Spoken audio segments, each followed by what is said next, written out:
জয় গৌর, জয় নিতাই। আজ 22শে বৈশাখ 1432, 6ই মে 2025 মঙ্গলবার। আজ আমি চৈতন্য চরিতামৃত পাঠ করছি।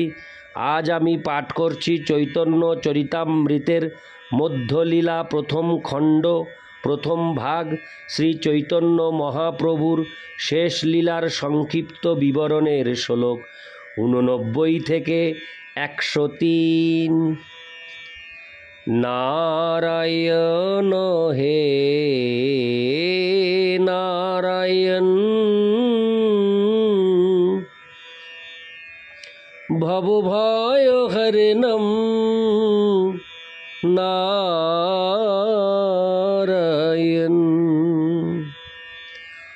অডিওর শুরুতে আমার সকল ভক্তিমতী মা ও ভক্তবৃন্দের শ্রীচরণে দণ্ডবৎ প্রণাম জানাই কোটি কোটি। আমি আপনাদের কাছে একটি মিনতি রাখছি, আপনারা যে যেখান থেকে আমার এই অডিও পাঠ শ্রবণ করছেন, অডিও পাঠ শ্রবণ পরিশেষে আমার এই ইউটিউব চ্যানেল অমৃত গ্রহন্ত এই চ্যানেলটিকে সকলেই সাবস্ক্রাইব করবেন। শ্লোক 89। সন্ন্যাস করি 24 বৎসর, কইলা যে যে কর্ম, অনন্ত অপার তার কে জানিবে মর্ম। শ্লোকার্থ: সন্ন্যাস গ্রহণ করে 24 বৎসর শ্রী চৈতন্য মহাপ্রভু যে যে লীলা বিলাস করেছিলেন তা অনন্ত ও অপার, তার মর্ম কে বুঝতে পারে। ইতি শ্লোক 89। শ্লোক 90। উদ্দেশ করিতে করি হরে কৃষ্ণ দিগ দর্শন, মুখ্য মুখ্য লীলার করি সূত্র গণন। শ্লোকার্থ: সেই সমস্ত লীলার উদ্দেশ করার জন্য আমি তার মুখ্য লীলার সূত্র গণনা করে দিগ দর্শন করছি। ইতি শ্লোক 90। শ্লোক 91। প্রথম সূত্র প্রভুর সন্ন্যাসকরণ, সন্ন্যাস করি চলিলা প্রভু শ্রী বৃন্দাবন। শ্লোকার্থ: প্রথম সূত্র হচ্ছে শ্রী চৈতন্য মহাপ্রভুর সন্ন্যাস গ্রহণ। সন্ন্যাস গ্রহণ করার পর শ্রী চৈতন্য মহাপ্রভু বৃন্দাবনের দিকে যাত্রা করেছিলেন। তাৎপর্য: এটি শ্রী চৈতন্য মহাপ্রভুর সন্ন্যাস গ্রহণের যথাযথ বিবরণ। শ্রী চৈতন্য মহাপ্রভুর সন্ন্যাস গ্রহণের সঙ্গে মায়াবাদীদের সন্ন্যাস গ্রহণের কোনো তুলনা হয় না। সন্ন্যাস গ্রহণের পর শ্রী চৈতন্য মহাপ্রভুর একমাত্র লক্ষ্য ছিল বৃন্দাবনে যাওয়া। তিনি মায়াবাদী সন্ন্যাসীদের মতো ব্রহ্মে লীন হয়ে যাওয়ার বাসনা করেননি। বৈষ্ণবদের সন্ন্যাস গ্রহণের উদ্দেশ্য হচ্ছে সব রকম জড় কার্যকলাপ থেকে নিবৃত্ত হয়ে পূর্ণরূপে ভগবানের সেবায় যুক্ত হওয়া।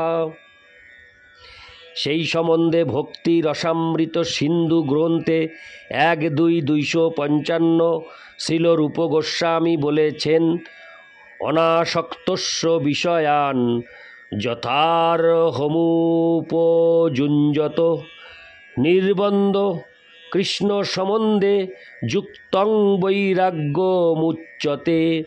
বৈষ্ণবের সন্ন্যাস গ্রহণের অর্থ হচ্ছে পূর্ণরূপে সব রকম জড় আসক্তি সর্বতোভাবে পরিত্যাগপূর্বক নিরন্তর ভগবানের প্রেমময়ী সেবায় যুক্ত হওয়া। কিন্তু মায়াবাদী সন্ন্যাসীরা জানে না কিভাবে সব কিছু ভগবানের সেবায় নিযুক্ত করতে হয়, কারণ ভগবদ্ ভক্তি সম্বন্ধে তারা কোনো শিক্ষা লাভ করেনি এবং তারা মনে করে জড় বিষয় অস্পৃশ্য।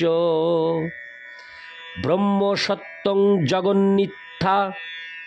মায়াবাদীরা মনে করে যে জগৎ মিথ্যা, কিন্তু বৈষ্ণব সন্ন্যাসীরা সেই রকম মনে করেন না। বৈষ্ণবেরা বলেন জগৎ মিথ্যা হতে যাবে কেন, জগৎ সত্য এবং ভগবানের সেবায় নিযুক্ত করাই হচ্ছে এর উদ্দেশ্য। বৈষ্ণব সন্ন্যাসীর কাছে বৈরাগ্যের অর্থ হচ্ছে নিজের ইন্দ্রিয় তৃপ্তির জন্য কোনো কিছু গ্রহণ না করা।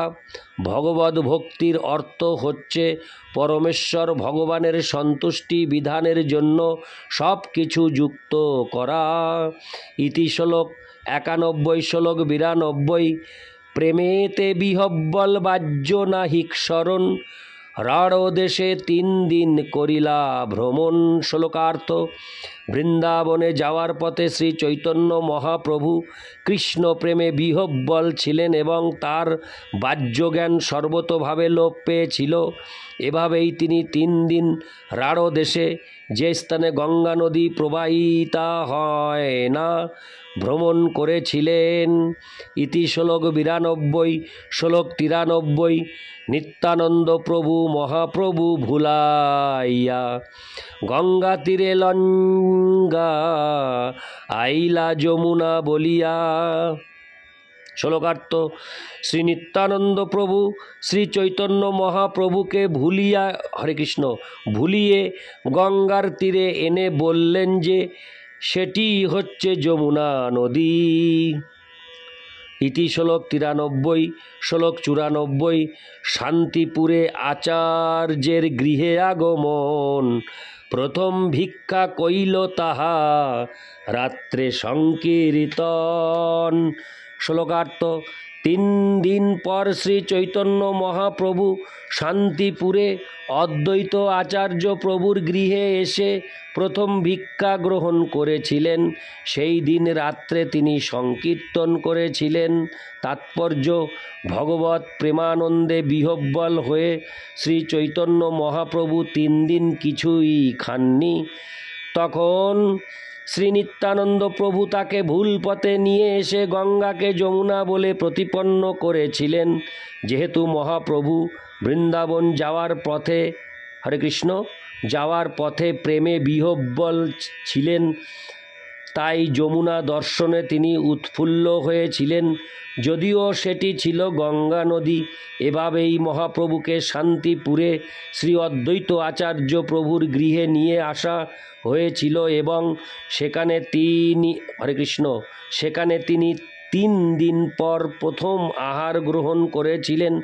যে কয়দিন শ্রী চৈতন্য মহাপ্রভু সেখানে ছিলেন, তিনি সচীমাতাকে দর্শন করেছিলেন এবং প্রতি রাত্রে ভক্ত সঙ্গে সংকীর্তন করেছিলেন। ইতি শ্লোক 94 শ্লোক 95। মাতা ভক্তগণের তাহা করিল মিলন, সর্বসমাধান করি কইল নীলাদ্রি গমন। শ্লোকার্থ। শ্রী অদ্বৈত আচার্য প্রভুর গৃহে তার মায়ের সঙ্গে এবং মায়াপুরের ভক্তদের সঙ্গে তার মিলন হয়েছিল। সেখানে সমস্ত সমস্যার সমাধান করে তিনি নীলাচলে গমন করেছিলেন। তাৎপর্য: শ্রী চৈতন্য মহাপ্রভু জানতেন যে তার সন্ন্যাস গ্রহণের ফলে তার মায়ের বুকে শেল বিদ্ধ হয়েছে, তাই তিনি তার মাকে ও মায়াপুরের ভক্তদের ডাকিয়েছিলেন এবং শ্রী অদ্বৈত আচার্য প্রভুর আয়োজনে তিনি শেষবারের মতো তার মায়ের সঙ্গে সাক্ষাৎ করেছিলেন। শ্রী চৈতন্য মহাপ্রভুর মুণ্ডিত মস্তক দর্শন করে তার মা গভীর শোকে আচ্ছন্ন হয়ে পড়েছিলেন। তার মস্তকে আর কুঞ্চিত সুন্দর কেশদাম ছিল না। সমস্ত ভক্তরা সচীমাতাকে সান্ত্বনা দিয়েছিলেন এবং শ্রী চৈতন্য মহাপ্রভু তাকে রন্ধন করতে অনুরোধ করেছিলেন, কেননা 3 দিন কিছু না খাওয়ার ফলে তিনি ক্ষুধার্ত ছিলেন।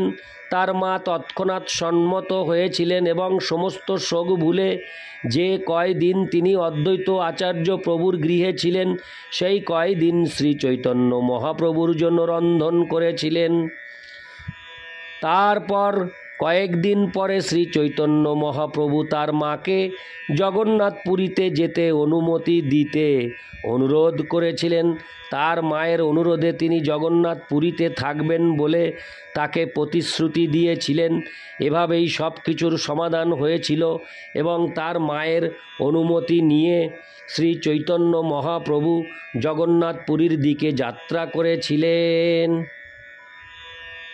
ইতি শ্লোক 95, শ্লোক 96। পথে নানা লীলারস দেবদর্শন, মাধবপুরীর কথা গোপাল স্থাপন। শ্লোকার্থ। জগন্নাথপুরী যাওয়ার পথে শ্রী চৈতন্য মহাপ্রভু বহু রকম লীলাবিলাস করেছিলেন। তিনি বিভিন্ন মন্দিরে গিয়েছিলেন এবং মাধবেন্দ্র পুরীর কথা এবং গোপাল দেব বিগ্রহ স্থাপনের কাহিনী বর্ণনা করেছিলেন। তাৎপর্য: এই মাধবপুরী হচ্ছেন শ্রী মাধবেন্দ্র পুরী, অপর মাধবপুরী হচ্ছেন মধ্বাচার্য। হরে কৃষ্ণ। অপর মাধবপুরী হচ্ছেন মাধবাচার্য, যিনি শ্রীমঙ্গল ভাষ্য নামক গ্রন্থের রচয়িতা এবং গদাধর পণ্ডিতের শাখায় একজন দীক্ষাগুরু। এই শ্লোকে যে মাধবেন্দ্র পুরীর উল্লেখ করা হয়েছে তিনি মাধবাচার্য থেকে ভিন্ন। ইতি শ্লোক 96, শ্লোক 97। ক্ষীরচুরি কথা সাক্ষী গোপাল বিবরণ, নিত্যানন্দ কৈল প্রভুর দন্তভঞ্জন। শ্লোকার্থ। শ্রী চৈতন্য মহাপ্রভু ক্ষীরচোরা গোপীনাথের কথাও বর্ণনা করেছিলেন এবং তিনি শ্রী নিত্যানন্দ প্রভুর কাছে সাক্ষী গোপালের কাহিনী শ্রবণ করেছিলেন। তারপর শ্রী নিত্যানন্দ প্রভু শ্রী চৈতন্য মহাপ্রভুর সন্ন্যাস দণ্ড ভঙ্গ করেছিলেন। হরে কৃষ্ণ। সন্ন্যাস দন্ত ভঙ্গ করেছিলেন। তাৎপর্য: এই শ্রী ক্ষীরচোরা গোপীনাথ উত্তর পূর্ব রেল লাইনে বালেশ্বর স্টেশন থেকে 5 মাইল পশ্চিমে শ্রীপাঠ রেমুনায় বিরাজিত। বালেশ্বর স্টেশন প্রসিদ্ধ খড়গপুর জংশন থেকে কয়েক মাইল দূরে অবস্থিত। শিল ভক্তি সিদ্ধান্ত সরস্বতী ঠাকুরের সময় এই মন্দিরের সেবায় ছিলেন গোপীবল্লভপুর নিবাসী শ্রী শ্যামসুন্দর অধিকারী। তিনি ছিলেন শ্রী শ্যামানন্দ প্রভুর অধস্তন, শিল রসিকানন্দ মুরারি প্রভুর শাখা।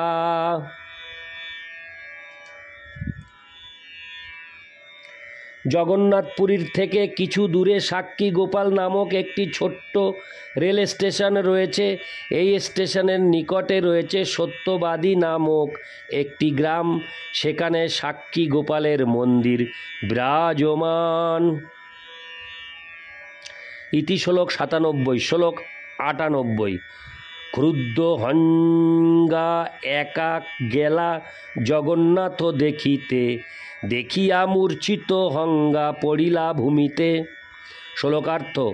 শ্রী নিত্যানন্দ প্রভু যখন শ্রী চৈতন্য মহাপ্রভুর সন্ন্যাস দন্ত ভঙ্গ করেন তখন শ্রী চৈতন্য মহাপ্রভু,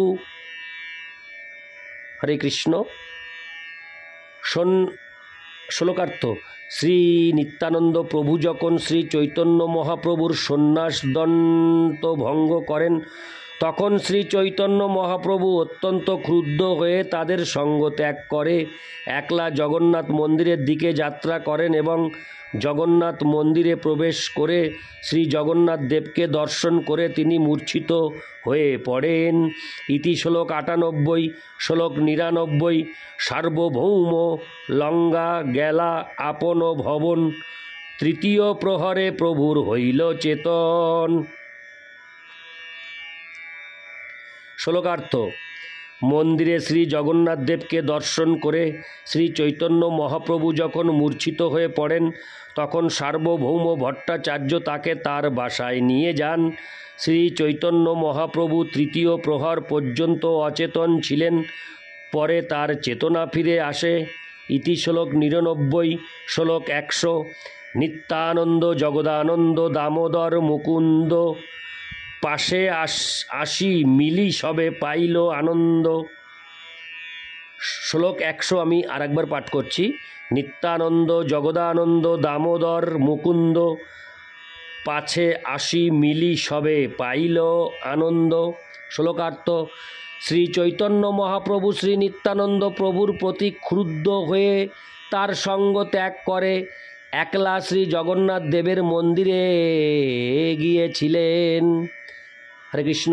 ত্যাগ করে একলা শ্রী জগন্নাথ দেবের মন্দিরে গিয়েছিলেন, কিন্তু পরে শ্রী নিত্যানন্দ প্রভু, জগদানন্দ, দামোদর ও মুকুন্দ তার সঙ্গে মিলিত হন এবং তাকে দর্শন করে তারা অত্যন্ত আনন্দিত হয়েছিলেন। ইতি শ্লোক 100। শ্লোক 101। তবে সার্বভৌমে প্রভু প্রসাদ করিল, আপন ঈশ্বর মূর্তি তারে দেখাইল। শ্লোকার্থ। এই ঘটনার পর শ্রী চৈতন্য মহাপ্রভু সার্বভৌম ভট্টাচার্যকে তার ভগবৎ স্বরূপ দেখিয়ে তাকে কৃপা করেছিলেন। ইতি শ্লোক 101। শ্লোক 102। তবে তো করিলা প্রভু দক্ষিণ গমন, কূর্মক্ষেত্রে কৈল বাসুদেব বিমোচন। শ্লোকার্থ। সার্বভৌম ভট্টাচার্যকে কৃপা করে শ্রী চৈতন্য মহাপ্রভু দক্ষিণ ভারতে গমন করেন। সেখানে কূর্মক্ষেত্রে তিনি বাসুদেব নামক এক ব্যক্তিকে উদ্ধার করেন। ইতি শ্লোক 102। শ্লোক 103। জিয়র নৃসিংহে কৈল নৃসিংহস্তবন, পথে পথে গ্রামে গ্রামে নাম প্রবর্তন। শ্লোকার্থ। কূর্মক্ষেত্র দর্শন করে শ্রী চৈতন্য মহাপ্রভু দক্ষিণ ভারতে জিয়র নৃসিংহ মন্দিরে শ্রী নৃসিংহদেবের বন্দনা করেন। পথে প্রতিটি গ্রামে তিনি কৃষ্ণ নাম কীর্তন প্রবর্তন করেন। ইতি শ্লোক 103। নারায়ণ হে নারায়ণ, ভবভয়হরণম নারায়ণ। জয় গৌর, জয় নিতাই, রাধে রাধে, হরে কৃষ্ণ, হরি বল।